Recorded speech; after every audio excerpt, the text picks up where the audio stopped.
Assalamualaikum warahmatullahi wabarakatuh. Berjumpa kembali dengan channel Pelmi Nipa, belajar 5 menit ilmu pengetahuan alam.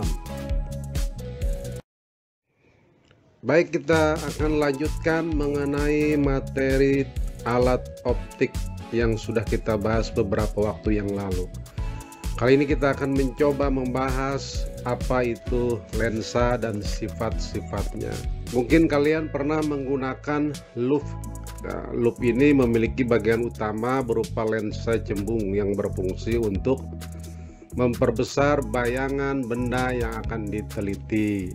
Nah, lensa ini adalah benda bening yang memiliki permukaan berbentuk cekung atau cembung. Nah, kadang loupe ini terbuat dari lensa dan berfungsi untuk membiaskan cahaya. Terus secara umum ya, bentuk lensa ini ada dua macam, yaitu yang cembung dan cekung. Nah, kalian akan mengetahui jika dipegang ya, ada lensa cembung bagian tengahnya lebih tebal dari bagian pinggir, dan sebaliknya ada lensa cekung di mana bagian tengahnya akan lebih tipis dari bagian pinggirnya. Selanjutnya, bagaimana hukum pembiasan cahaya pada lensa sehingga menentukan sinar-sinar istimewa pada pembiasan cahaya oleh lensa. Nah, sekarang kita lihat bagaimana pembiasan cahaya oleh lensa cembung. Sinar-sinar istimewa pada lensa cembung ini dapat kita amati. Pertama, suatu sinar datang sejajar sumbu utama apabila mengenai lensa cembung, maka akan dibiaskan menuju titik fokus aktif atau f1 yang berada di belakang lensa.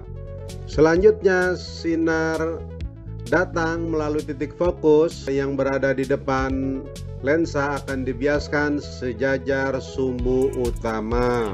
Dan yang ketiga, suatu sinar datang melalui pusat optik lensa pada lensa cembung akan diteruskan tanpa dibiaskan.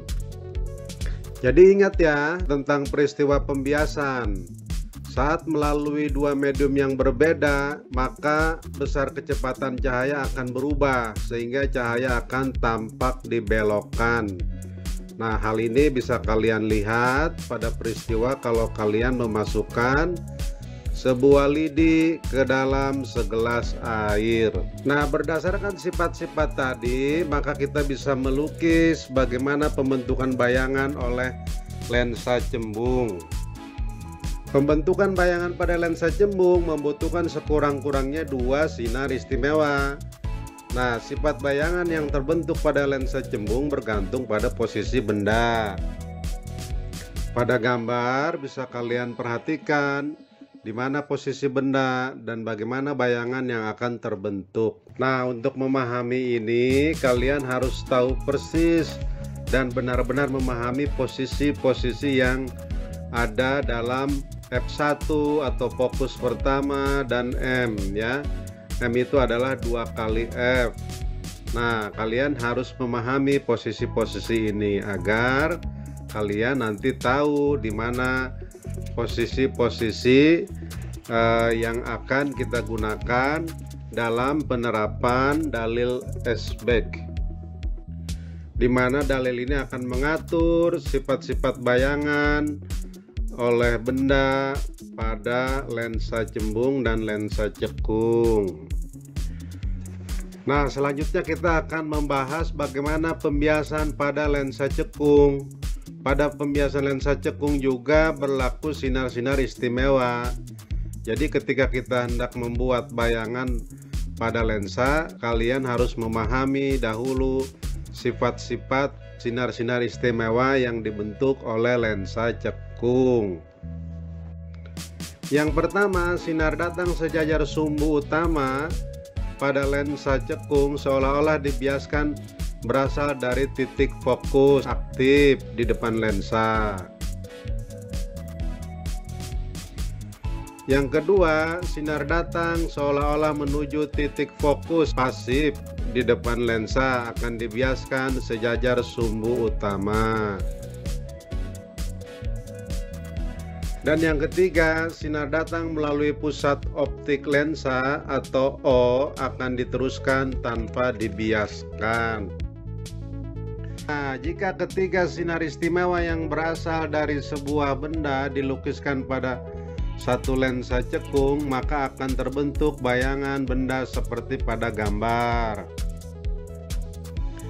Sifat bayangan yang terbentuk pada lensa cekung bergantung pada posisi benda. Nah, sifat bayangan pada lensa cekung dapat ditentukan melalui bantuan diagram sinar dan sinar-sinar istimewa. Selanjutnya kita bahas dulu ya, apa itu dalil Esbeck.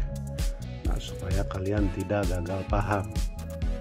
Nah, dalil Esbeck ini bunyinya seperti ini. Jumlah nomor ruang benda dan nomor ruang bayangan sama dengan 5. Nah, jadi kalau kalian jumlahkan, nah, antara ruang benda dan ruang bayangan jumlahnya selalu 5. Yang kedua, untuk setiap benda nyata dan tegak, bunyinya begini, semua bayangan yang terletak di belakang lensa bersifat nyata dan terbalik. Tuh, kalau nyata, kawannya terbalik. Terus yang kedua atau B, semua bayangan yang terletak di depan lensa bersifat maya dan tegak. Nah, kalau di depan lensa dia selalu maya dan tegak. Nah, itu ya, kawannya itu maya dan tegak. Nah, yang ketiga, bila nomor ruang bayangan lebih besar dari nomor ruang benda, maka ukuran bayangannya lebih besar dari bendanya, dan sebaliknya. Artinya kalau kamu tinggal membalik aja pengertiannya, berarti tadinya diperbesar, maka sekarang menjadi lebih kecil atau diperkecil. Ya, itu bunyi dalil Esbeck. Nah, lalu bagaimana menentukan letak dan sifat bayangan dengan menggunakan dalil Esbeck? Tadi bunyinya kan, kalau ruang benda dan ruang bayangan dijumlahkan itu harus bentuknya atau nilainya 5 ya. Nah, jumlah ruang benda ditambah dengan ruang bayangan sama dengan 5. Jadi R benda ditambah R bayangan sama dengan 5. Jika R bayangan lebih besar daripada R benda atau ruang benda, maka bayangan diperbesar. Jika ruang bayangan lebih kecil daripada ruang benda, maka bayangan diperkecil. Nah, terus bayangan di depan lensa bersifat maya dan sama tegak kalau dia di depan lensa. Nah, tetapi kalau di belakang lensa maka bersifat nyata dan terbalik. Nah, kalian bisa melihat pembagian ruang pada lensa positif atau lensa cembung adalah seperti pada gambar berikut ini ya. Perhatikan, ada angka yang dicetak Romawi dan berwarna ungu dan juga berwarna biru. Nah, ruang benda itu ada di Romawi atas dan ruang bayangan ada di Romawi yang bawah. Perhatikan ya, berbeda dengan cermin, pada lensa letak ruang benda dan ruang bayangan berbeda batas-batasnya. Dan menurut pengamatan, dalil Esbeck ini berlaku pada cermin cekung dan lensa cembung atau lensa positif ya anak-anak ya. Nah, ini ada tabel isian, coba sekarang kita isi tabel isian ini. Tapi sebelumnya perhatikan dulu contoh berikut ini ya. Kalau kita lihat benda ini berada di ruang 3 ya. Nah, kalian bisa lihat, maka bayangannya jatuh di ruang 2. Lihat, bayangan jatuh di ruang 2. Bentuknya bagaimana? Bentuknya terbalik ya, nyata dan terbalik. Kenapa nyata? Karena berada di belakang lensa atau di belakang layar. Sekarang kita coba kerjakan tabel ini dengan menggunakan dalil Esbeck. Tentukan ruang bayangan dan sifat bayangan pada tabel berikut ini. Nah, kalau kita lihat ruang benda itu berada di ruang 1, maka supaya nilainya 5, maka 1 ditambah titik-titik sama dengan 5, berarti 1 ditambah 4. Dengan demikian ruang bayangan berada di ruang 4. Nah, lalu bagaimana sifat bayangannya? Karena dia berada di ruang 4, maka bisa dipastikan bayangan tersebut adalah maya. Maya pasangannya apa? Maya pasangannya selalu tegak. Dan di sini ruang bayangan lebih besar daripada ruang benda. Dengan demikian, kesimpulannya bayangan tersebut menjadi diperbesar. Nah, perhatikan yang kedua sekarang. Ya, kalau kita lihat ruang benda adalah 2. Nah, dengan demikian ruang bayangan adalah 3, karena 2 ditambah 3 sama dengan 5. Lagi-lagi kita lihat bahwa ruang bayangan lebih besar daripada ruang benda. Dengan demikian bayangan diperbesar. Perhatikan oleh kalian di mana posisi ruang 3 pada ruang bayangan.